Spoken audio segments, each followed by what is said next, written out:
So welcome everybody to the second hour of Mindshifters Radio. And today is Tuesday, November the 16th, 2021. And our calling number is 563-999-3581. And press 1, and that puts you into queue to talk to us. We'd love to hear your comments and questions because that makes this your show. Welcome, Michael. Thank you, dear heart, and welcome, everyone. Honored and delighted that you're here with us as we move forward with this awesome conversation about first century Aramaic forgiveness. I'd like to start out with just talking a little bit, just one other idea from yesterday's, kind of that flows out of yesterday's show, and that is recognizing that as long as the intensity of information moving out of the cellular structure from the past, stored information, is louder and more intense in its strength or amplitude than the guidance system that's there to inform us about everything becomes unavailable because of the noise going on within us. Hence, when we step down the noise from the past experiences as held in the mind, when they're weakened through forgiveness, and basically that's what forgiveness was. It's kind of like it's almost like turning the volume down on the noise from the past. Then the subtler energetic influences that are available to us become quite clear. And while that emotional trauma and noise is going on, the sensibilities, the sensitivities that would teach us a higher way of understanding, would teach us more about the world of actuality than our mind can perceive, become available. And each time you forgive, you weaken the automatic responses from the past, remembering that the mind works via the law of resonance. You remember that law of resonance says that when two energy fields match or in harmony with each other, there's an exchange of information between them. So if I say something as simple as don't think about the color of your car, that's information stored in your mind from the past, and that begins to move in you. Now, especially if there's emotional noise, especially if there's pain or fear or rage or guilt, then the sensibilities, the sensitivities disappear. We look at people involved in the raging conversations that are happening, for instance, in our political world. Good people, but there's so much emotional noise that they forget they have a guidance system that has perhaps in the past informed them of their role as human beings, as functioning as human beings. And in the noise of pain and trauma, those things can be forgotten. Those things that otherwise would be obvious are simply not available. And so quietening the noise from the has-been. Our reading, we've been talking this past week or so about chapter 21, and that is waking from the has-been, realizing that what's stored in the mind repeats itself, and if we allow the past to continue to repeat itself, the present, the future, become, let's say, obscured by the noise, and therefore seem like, perhaps some sort of a fantasy. And as we awaken to the truth of who we are, as we awaken to functioning out of the higher faculties that we have, then something different occurs.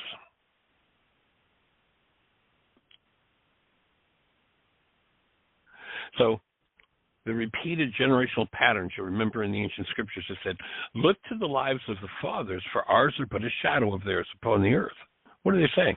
If you've got an emotional trauma and emotional noise from your generational patterns, then you're going to tend to repeat. You're going to tend to live, the title of my book, until you find forgiveness and can weaken those patterns, you'll tend to live in the why is this happening to me again experience. Forgiveness, first of all, weakens and then ultimately removes the impact of those generational traumas. You go back and you listen to that story about the Jews wandering in the desert for 40 years, and you realize that they're not talking about a hot, sandy place. If they were, these people understood astronomy quite well, would have easily gotten up one morning and said, well, we're going to follow the sun, and we'll be out of this 35-square-mile desert very quickly. The desert is a code word for the unconscious, the repeating patterns of the generations, the has-been. Look to the lives of the fathers. When forgiveness is applied, those influences are removed. It doesn't mean that the memory is no longer there. It can become available, but it doesn't run us. If it exists as emotional noise within the structure, then it tends to run the show.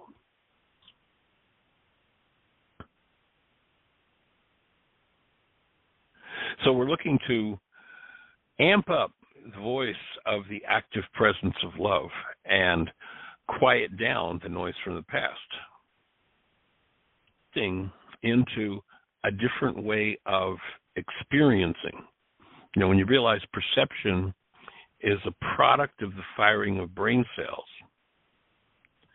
then influences, generational influences of hostility or fear can distort that perception and keep us locked in, or I should say perhaps more accurately, locked out of perception based in love.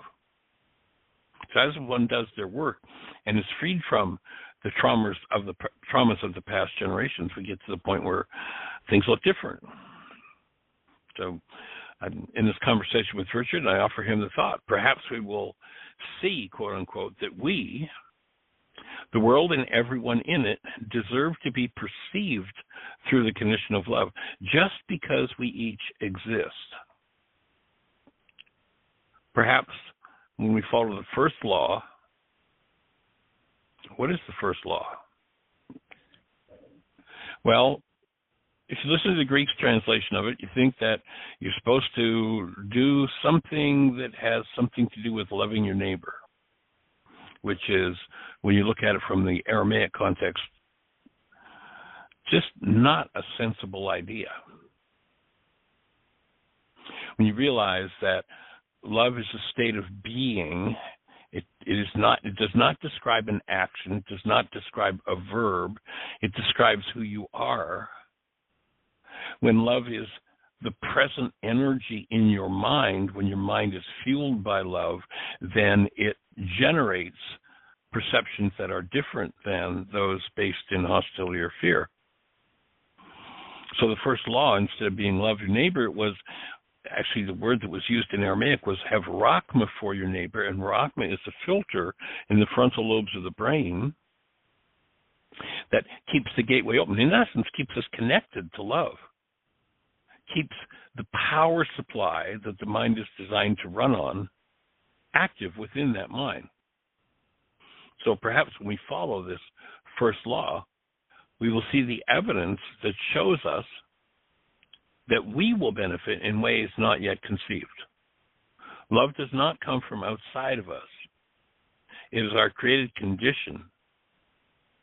Love is a noun, not a verb, and cannot be taken away from us. We suppress our awareness of it. A fresh perspective is necessary. The mind must be cleaned of insanity, of everything that is less than love. A mind that could conceive of, actually be freed from the past, that colors what the Creator created, is a mind capable of what was called the Immaculate Conception. So as long as hostility or fear are moving or active in the mind and anything triggers it into activity, then, as Paul talked about, we see as though through a glass darkly. Everything becomes colored. And when you realize that you're a creator, if everything is colored with hostility and fear and grief and rage and pain and drama and trauma, then one believes that those things which are inside of them are actually outside of them. As you wipe away, as you forgive, as you remove those influences that dim everything down and restore the truth of who we are, then recognizing that our creatorship flows from the state of being and is facilitated through the thoughts that we think. And when the thoughts that we think are fueled by love, cleansed of the past, then this ability to conceive of a world that's different from what we've been handed. One immaculate, one cleansed of the guilt, the rage, the fear, the hatred, the vengeance that tends to taint everyone's ability to create their lives. Then a different process occurs. So the key thought, the key takeaway here is love cannot be taken away from us. We suppress our awareness of it. Richard replies, I hear what you're saying. And there's a deeper meaning to all of the old teachings. And I'm starting to grasp that they apply in my life. I'm a little blown away. The idea of realities being available only if they were built into brain cells was addressed in Aramaic when the scriptures referred to, quote, having the eyes to see and the ears to hear, where they said, having eyes, see ye not, and having ears, hear ye not. Obviously, the people who heard those words had what we call eyes and ears. However, if they did not have the information in brain cells, though they saw or heard the same words and actions as others, the deeper meanings of the teachings could not show up in their minds.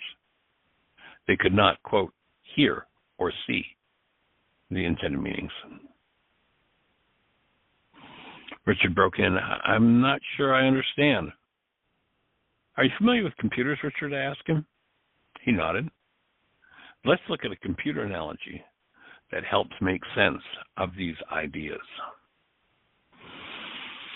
And so we can see that this character, Richard, is quite literally building brain cells. And when I talk about building brain cells, I'm not talking about building new physical structure. I'm talking about the ability of the mind to store information. And so, and the mind functioning through every cell in the body means that we build brain cells throughout the whole structure. We build information into the cellular structure. And we think we see or hear something. People say, well, I've read the Bible. Well, but with what eyes did you read it? Did you see that book through a glass darkly? Did you perceive it through hostility, fear? Richard has shared with us earlier in the book about his religious upbringing and the hypocrites in his life, and he experienced much of what he learned there through the darkened glass of prejudice against those who were prejudiced.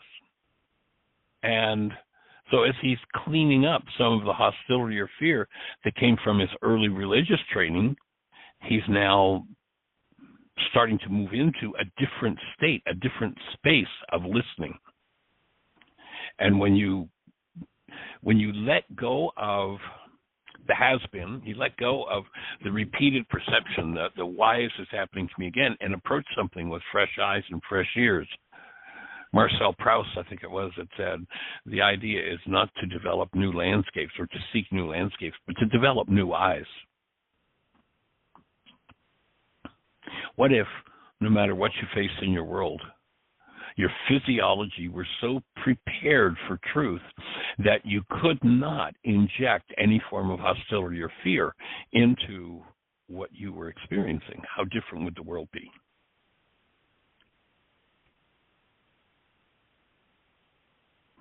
Get to see a whole new world once you build those brain cells and once you forgive the pained content from the past stored in the has-been. So that's, in essence, where we're heading with this work, and we're honored and delighted that you're here to be part of the conversation. And Miss Jeannie, do we have anybody in the phone queue with a hand up or anything happening in the chat room? No, it is all quiet. So if someone presses 1, we have 44 minutes. We've got plenty of time. Lots of time for conversation. How can we support you? What's on your mind?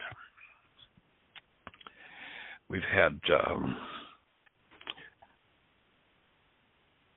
a number of folks on the show recently that haven't been saying much, and we'd love to hear from you. You know, this is designed to be, in part, your conversation. Is this making sense for you? Is the direction we're going somewhere that you are benefiting from? And how can we enhance the conversation? How can we support you in what you're doing? You know, have you taken this forgiveness process and actually put the pen to the paper and actually used it? You know, I run into people on occasion who like, oh yeah, well I heard about that from you. Yeah, that was pretty cool, that forgiveness stuff. It's like, well, how many worksheets have you done? Well, I haven't actually. Well, I haven't really picked up the pen and done anything, but I understand it. It's like this is not about understanding it. This is about putting the tools to work to actually clean up the mind and its content from the past. To literally have our perception, the construct of our mind, be liberated from the tarnished hostilities and fears of the past. If you haven't used the forgiveness process, we invite you to go to our website, whyagain.org. You can actually do the worksheet process live right there on the website. Print off your results if you choose to keep them. They're private. You can print the worksheet itself off at home on your computer. There are actually several versions of the worksheet, and different people over the years have informed us that they like to use different worksheets, and they get an impact that shifts. You know, sometimes in doing one's work, one reaches a plateau, and that can be a time to shift to a different worksheet that has a slightly different focus and tends to keep the energy of from stagnating and keep it moving. And so there are several different versions of the forgiveness process, the reality management worksheet. And or if you go to your app store on your phone and you type in the words Heartland, Heartland, Aramaic, forgiveness, Aramaic, then you'll find the world's only forgiveness app created by Miss Jeannie. And it's a really profound tool. We're actually, let's see, sweetie, we're going to be, I'm trying to remember what the date was. We've started a conversation with the technicians in India, and they were doing vacation time. That should be just about over, shouldn't it? So we maybe can move forward on that. They've actually contacted me this morning, but I've not had time to talk to India today. There's too much other stuff going on here at the house. Well, yeah, we got that little just amazing young lady, Arya Rain, with us again today, and such a blessing.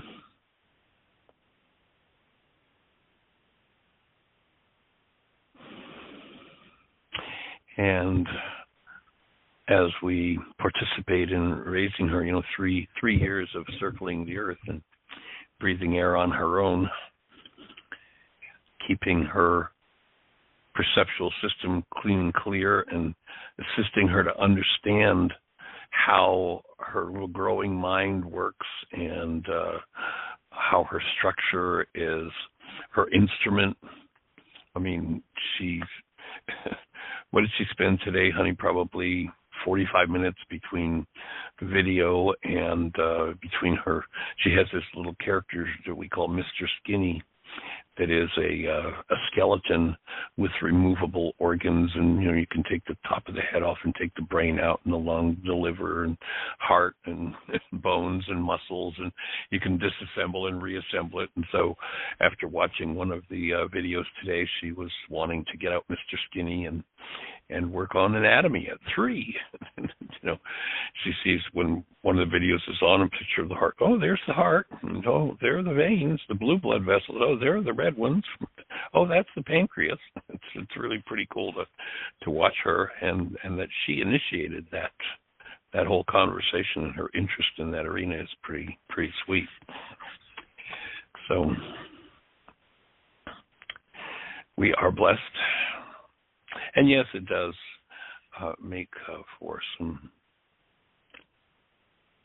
intense times as we get to participate with her, and supporting Jeannie's dad as he just went through his 89th eternal day. He's doing quite well. And so if you're out there in listener land, we'd love to hear from you. What's on your mind? How can we support you? How is your experience of these tools moving forward? Well, with no hands up, I will share that there's a young man. He's actually in Australia. It's not Bob. And I had worked with him one-on-one several times last year, and the biggest thing going on for him is depression. And I would tell him, depression is anger turned inwards, and I gave him some assignments to do, and I suggested he breathe. And so then I checked back with him, how are you doing and everything. And he says, I've been too depressed to do the work. So his issue was depression. I gave him assignments to work on to help relieve the depression, and he's too depressed to do it. And so it's kind of like a Catch-22 loop there. Yeah, Catch-22. And so anyway, I worked with him a little bit longer, and then he just kind of disappeared. Well, he wrote to me this morning about 7 o'clock our time, and he said, I just wanted to say thank you for all the work that you guys do. I know that I disappeared halfway through our work last time, but I was just exhausted. Recently, I have been doing my worksheets again, and I see how much I need them. And so I gave him a thumbs up, and he says, I've got the month of December off. Can we set up to do sessions in December? I'm back in a bad place. I think that when I run away, it's because the work is getting too close to something, and then I never get to deal with it. And I said, well, that's what most people do, even if it's unconscious. And he says, well, I'm done running. It just leads me back to the same dark hole that I was in just a year later. I said, yeah, the why is this happening to me again experience. And so I told him I could work with him after today. And he said, well, he'd prefer to wait until he's totally got time off and can concentrate on doing the work. So hold the space for this young man as I work with him then next month. And so maybe you have something to add since we don't have hands up. And I can tell him to listen to this show about depression and about, not doing the work. And we see that a lot with people that, they want an immediate fix, and you give them the tools, but then they don't put them to work. Right. I hear that. And one of the thoughts comes, during the codependence, the interdependence communication intensive, Magda did a particularly profound piece of work in the intensive, and then she actually shared it on the show here. And the thought comes to perhaps just share that audio track with him from the show. And if you don't have it, I've got it on my phone, if you don't have it handy. And perhaps sending that, and what Magda did, she was dealing with some heart issues physically, and actually going to the hospital regarding heart issues, and the assignment was to check in with ancestors and see what was going on. And that, as you offer him the definition of rage being, that, or depression being that rage turned inward, that as Magda listened, she found something in her has-been. She ended up with a very profound dialogue with her grandfather, who was an immigrant, if I remember correctly, I think from Lithuania, and thought he was coming to America to the streets paved with gold, only to find that things were just as rough here when he came over here as when he was in Lithuania, and the pain, the trauma, the rage, and how he literally in dialogue. Now, of course, he'd been passed away several years ago, but she currently was able to have a dialogue with him and resolve just a huge amount of that energy. And perhaps oftentimes I think that when I keep avoiding something, I don't want to deal with this, I keep moving away from it, it's because it has the kind of intensity that this issue from Magda's grandfather, she was able to listen to with him and able to support him in processing, even though he was not in his body. But that's a pretty profound sharing that she did on the show. And if anybody wants to listen to it, perhaps we can put it in the notes, and but maybe send that to him as a look at, this may open the door for him as to some of the things from the has-been, from the past, that he hasn't considered. And, oftentimes those influences are totally and completely unconscious until someone brings it to awareness that, this might be it. And in refining his perception and his work, internal work, can be make for a quantum leap forward. So that thought comes. And to recognize that at every moment that the mind utilizes data based in hostility and fear,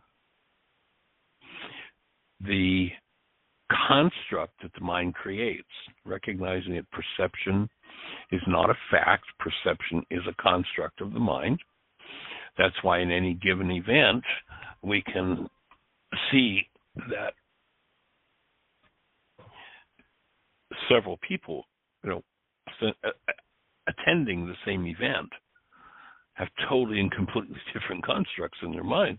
And they all think they experienced the same event, but rarely, if ever, do two people ever experience the same event. Because what they experience when they say they're experiencing an event is they're experiencing their perception of it, the construct of their mind. And if the construct of their mind is tainted by something from the has-been, something from the past, and they don't wake up from it, then that's the mind using corrupt data based on past experiences to generate what seems to be the present, but we never get to visit the present when we're doing that. That's why that chapter, Awakening from the Has-Been, is so important. And new energetic patterns become available, new possibilities based in the truth of who we are. And the beauty is that everyone has at the foundation of their lives being created as love. Now, that may be totally blocked by the rage, the fear, the guilt, the drama and trauma that's stored in this body-mind unit, in this carbon-based memory system from the past, and may taint everything. But just the awareness that, I never thought of myself as being conscious, active, present love. And when I start to straighten out some of the thought disorders that keep me locked out of the truth of who I am, then new possibilities become available. So, a conversation moving in that direction. And, I would offer to him that now that things are up in your face, now is the time to be doing the work. Now, the mind, one of the games of the non-being mind can be, I'm just too busy to do this. And I would suggest that you take some piece of your day, if it's 10 minutes, and dedicate that on a daily basis to doing your work. Because the mind can expand. The mind that wants to avoid what's going on inside can expand to fill all of the time that you can imagine having. And so, a commitment, again, just 10 minutes a day to start, rather than waiting for the event that will liberate you to do it, like I've got the whole month of December off. Wonderful that you've got more time and are able to dedicate yourself on a new level. But in the meantime, I would be really, truly taking some committed piece of time and doing my work every day. It might be just, taking the hour to listen to the radio show and be engaged in the conversation and being willing to, tap in and ask questions. If you can't listen, directly, of course, if you're somewhere else in the world than America, you can call in through Skype to listen to the show, but you can also listen to the archives and continue to stay involved in the conversation, and that's a way of building brain cells and moving forward. So there'd be some thoughts I would offer. Does that stimulate anything else for you, sweetie? No, it's good. Yeah, cool. Sweet. Well, we're halfway through our hour, which means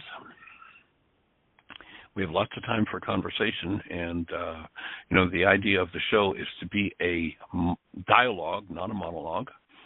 Yes, I usually start out with a monologue, but we're complete with that. So now it's time for dialogue. You're out there in listener land. What's on your mind? If what I've shared about the past and the mind was something that I'd shared, live, I'm in your hometown on a platform in your local library, your local church, your local university, or maybe even the jail. We've done, I can't even count how many jails I've been in over the last 50 years, all around the country. Probably one of the most powerful jail experiences that we had out in Arizona, where they start putting kids in jail at the age of 9. And we worked, a psychologist that was working in the prison system invited us to come and be part of working with a group of about 100 young people from 9 to 16. And one brave young lady who had a lot of rage and pain around her father and felt like her father didn't have any respect for her or care for her. This whole group of kids who, I was kind of shocked when we first went in, because the kids were each escorted into the room and made to sit in a row of seats. We wanted to hand out worksheets so they could write out worksheets, but, and this goes back, probably 10 years ago, Jeannie, they wouldn't give the kids pencils because pencils could be used as a weapon. So we couldn't walk them through a written worksheet. And one young lady chose to stand up and do a live. So as a demo, she did a live worksheet. And it was just awesome to watch these kids who have been told the just vile lies about themselves. How bad they are, how they'll never be any good, how they'll, and to watch as we talked about human life, we ask, a question you've heard me ask on the show, you've heard Jeannie ask, hold a newborn child, and here we've got these tough, they won't even give them the pencils because they're a weapon, talking about their younger sibling being born and remembering the love that they were.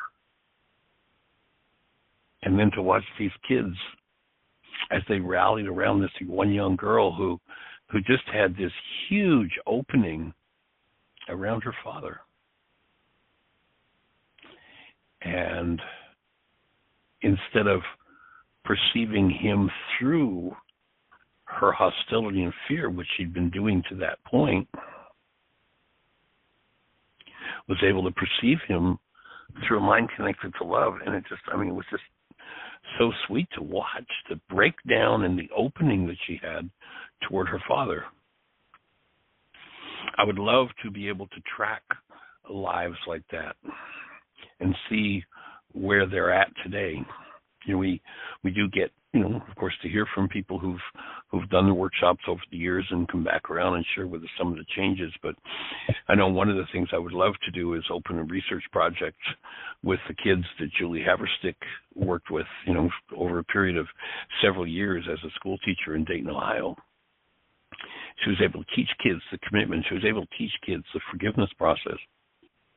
And that became primary in her classroom. It would be awesome to track those kids, to go back and find out where they are today. Kids that, one year I remember Julie had T-shirts printed for all of them with the children's commitment on it. She shared with us at one point, I think it was 2 years down the road from having given those T-shirts out to kids, and it was in kindergarten, and one of those kids, the young boy, came back 2 years later to visit her in her kindergarten classroom, and he had a regular-looking T-shirt on.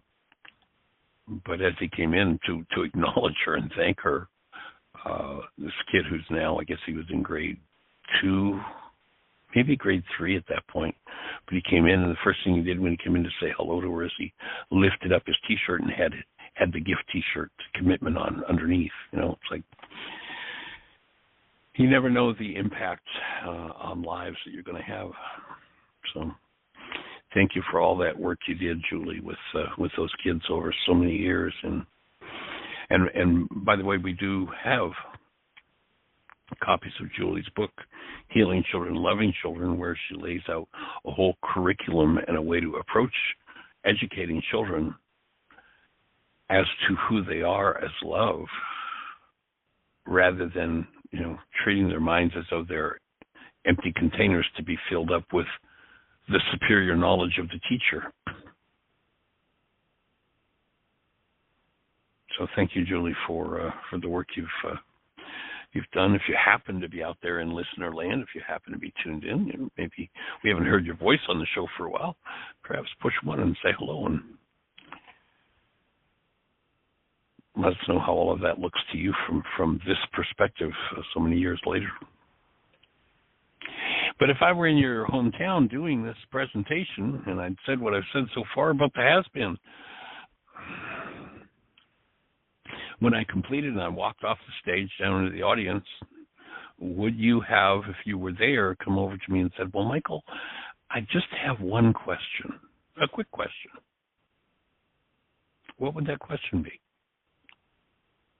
The idea of the show at this point is to enter into that dialogue. And what is your question? What if we were just sitting one-on-one would be the conversation we'd be having as you would direct it, as you would guide it? If you're on one of those stations where we can't see you in our control panel, our call-in number is 563-999-3581. If you call that number, 563-999-3581, you'll be listening to the show.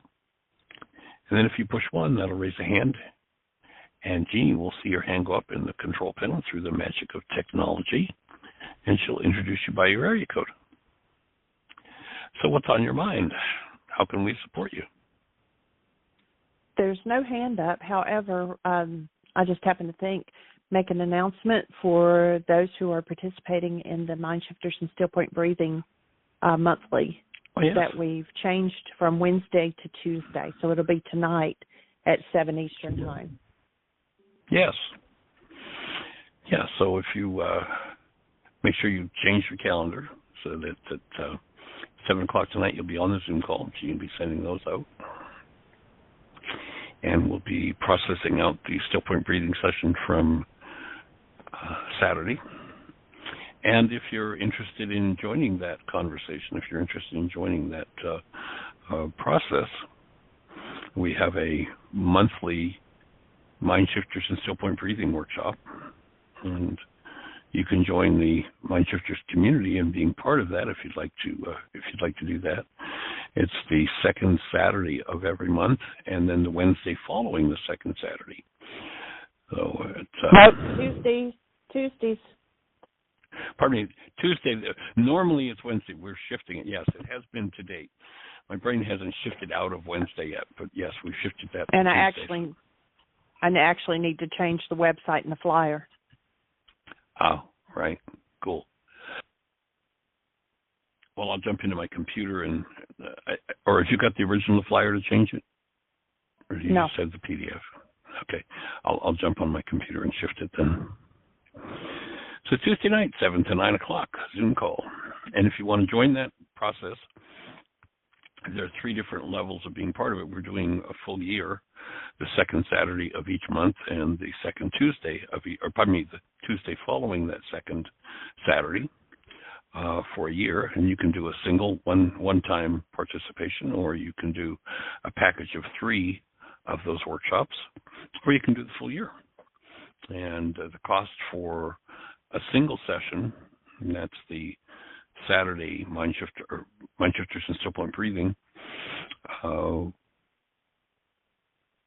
includes 2 videos.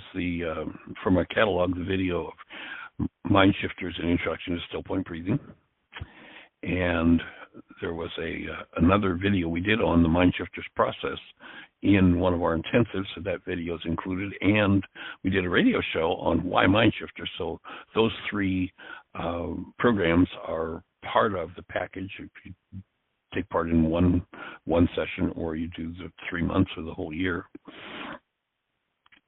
that's included in the package. And a single session is $150. If you decide you want to do a package of 3 times, it's $125 for the 3 sessions, or you can do the whole year for $1,200. It's so it's $100 a month, Michael, instead of 12. Yes. It's $125 each, or $375 for the 3. Right. You said one session was $150 and 3 sessions was $125. So just clarifying, it's $125 each of the 3 sessions. Each, yes. $375 for the whole 3 sessions, right? Thank you for catching me on that. And then the whole year. And if you decide you want to do the year and you pay it in advance, it's $900 instead of $1,200. So it really cuts the costs down, and you've got a full year's support program. So if you're interested in doing that, if you've got my phone number, you're welcome to call me. Or if you want to drop Jeannie a text or an email, her email is jeanie@whyagain.org, jeannie@whyagain.org. And give your name and phone number, and I'll be in touch, and we'll get you registered for that. We also have a package that we've taken out of the last 2 codependence to independence communication intensives that we did online. And that's actually a 90-hour program, self-study, includes 2 personal code evaluations, and the full package of video links, permanently yours, permanently available. And, of course, the radio show is ongoing support for that. So if you choose to participate, we'd love to hear from you. And the cost for that 90-hour intensive package is $600. So if you're interested in playing, upping your game and playing on a different level, there are different ways to participate. And beyond that, we're now at the down just a little less than 20 minutes. So I'm going to open the doors for conversation, and if there is no conversation, then perhaps we'll let the show go for today if the dialogue is complete. So if you're out there in listener land, push 1, let's have a conversation. Going once, going twice. All right, well, then I'm going to go and take care of some other projects that we've got ongoing, and we'll hold the space for you to have the best year yet of your eternal life. It's an awesome gift to give the world, and blessings. Bye-bye.